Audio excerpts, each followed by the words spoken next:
ሰላም ጤና ይስጥልን። የጊዮን ዜና መረጃዎችን እነሆ። አፋብን በወለጋ አይበገሬ ሆኗል። በወለጋ ታላቅ ድል ተገኝቷል። ነፍጠኛ እየተባለ ሲሳደድ ሲፈናቀል የነበረው አማራ ዛሬ ራሱን አደራጅቶ ጠላትን አይቀጡ ቅጣት እየቀጣ ይገኛል። በዚህም ምስራቅ ወለጋ ዞን ጊዳየና ወረዳ መንደር 3 አካባቢ በትናንትናው ዕለት አመሻሽ ከገዳ ኮማንዶ ጋር በተደረገ ከባድ ጦርነት አንድ ብሬንን ጨምሮ 25 ጠርጠር ክላሽ የተማረከ ሲሆን እየፎከረ የገባው ገዳ ኮማንዶ አስከሬኑን ሳያነሳ ከሞት የተረፈው ወደ አንገርጉትን ከተማ መዘጋጃ ቤት ፈርጥጦ መግባቱ ታውቋል። በጊዳየና ወረዳ የንጹሃን መንደሮች ሲያቃጥል የነበረ የክልሉ ጥምር ጦር ተመቷል።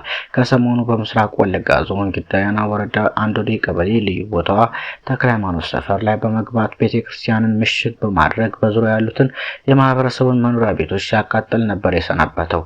ይህንኑ ያዩ አንሻ ሰይድ አርበኞች ከጠዋቱ 2 ሰዓት ጀምሮ በርካታ ክፍለ ጦሮች በየቦታው እንቅስቃሴዎችን በማድረግ በዚህ ገዳይና አረመኔ ክልል ጥምር ጦር ልዩ ኃይል ኤርፔሎላ ሚኒሻ ፖሊስና ገዳ ኮማንዶ ላይ አንገርጉትን ክፍለ ጦር አንጸባራቂ ድል ተቀዳጅታለች። ነሐሴ 3 ቀን 2018 ዓ.ም አመሻሹን 10 ሰዓት ላይ መነሻውን ከአንገርጉትን ከተማ በማድረግ ተከቦ የዋለውን ጥምር ጦር ለማውጣት ወደ አንዶዴ ቀበሌ ልዩ ቦታው ወደ ተክለ ሃይማኖት እንቅስቃሴ ያደረገ ሳለ አንገርጉትን ክፍለ ጦር አካል የሆኑት 2 ሻለቃዎች ደፈጣ በመያዝ ወረኬ ማርያም ላይ ካሰበበት ሳይደርስ በርካታው ሲደመሰስ ቀሪው እግሬ አውጭኝ በማለት ሞትና ቁስለኛውን በማዝረክረክ ወደ ኋላ ተመልሷልም ነው የተባለው። በዚያ ወደ ውጊያ ከተገኙ ድሎች ውስጥ ከ70 በላይ የተደመሰሰ ሲሆን አንድ ብሬን፣ አንድ ስናይፐር፣ 37 ክላሽንኮቭ 2920 ብሬን ተተኳሽ፣ 1850 የክላሽ ተተኳሽ ተማርኳል።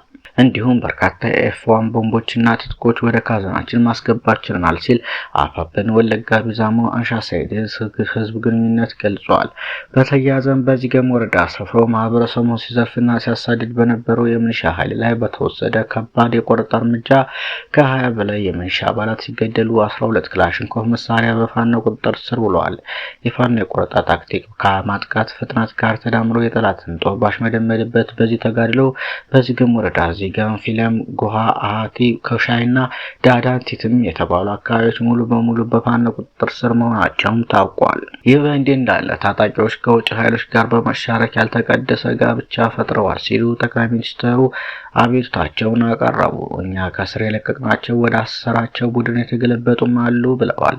ጠቅላይ ሚኒስትሩ አብይ አህመድ በኦሮሚያ፣ አማራና ትግራይ ክልሎች የሚንቀሳቀሱ ታጣቂዎች ከመንግስትን ማሸነፍ እንደማይችሉ ሲረዱ ያልተቀደሰ ጋብቻ መፍጠራቸው ታውቋል ብለዋል። ታጣቂዎቹ ኤርትራና ሱዳንን ጨምሮ ከውጭ ተዋናዮች ድጋፍ ለማግኘት የሚያደርጉትን እንቅስቃሴ ህዝቡ በጥንቃቄ ሊረዳው እንደሚገባ ያስገነዘቡ ጠቅላይ ሚኒስትሩ ቀደም ሲል ሀገሪቱን በብቸኝነት ይመራ የነበረው ቡድን ያጣውን ስልጣን በኃይል ለመመለስ ማሰቡ ለሀገሪቱ ግጭቶች መንስኤ መሆኑንም ገልጸዋል።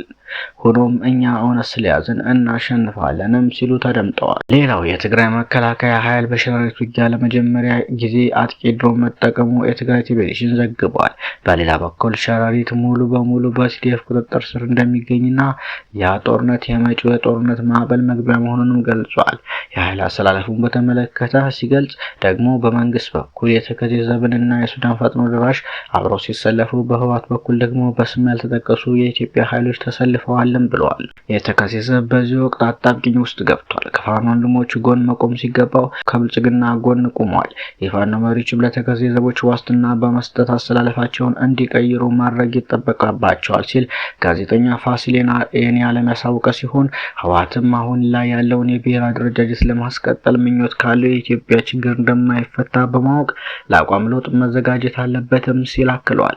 በየቦታው የሚታዩ የማንነትና የመሬት ይገባኛል ጥያቄዎች የሚፈቱት በአዲስ አስተሳሰብ ነው። ላለፉት 35 ዓመታት የከተልነው የብሔር ፖለቲካ ወደመን እንጂ አልጠቀመንም። ይህ የጥፋት መንገድ ከዚህ በኋላ እንዲቀጥል መፍቀድ የለብንም ብሏል።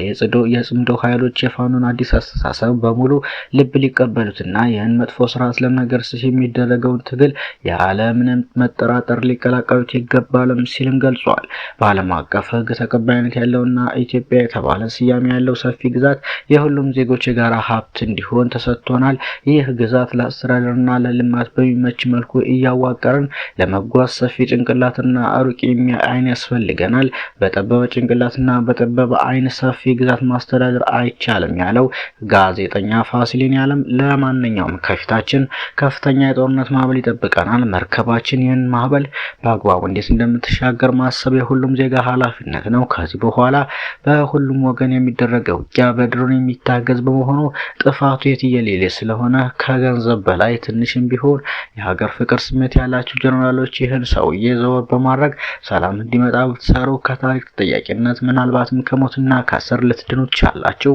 ለአንድ መሪ ተብሎ አገር ሲተላለቅ ማየት ከኃጢአቶች ሁሉ የከፋ ኃጢአት ነው ሲልም ቋጭቷል። ሰሞነኛ መረጃዎች እነኝን ይመስሉ ነበር።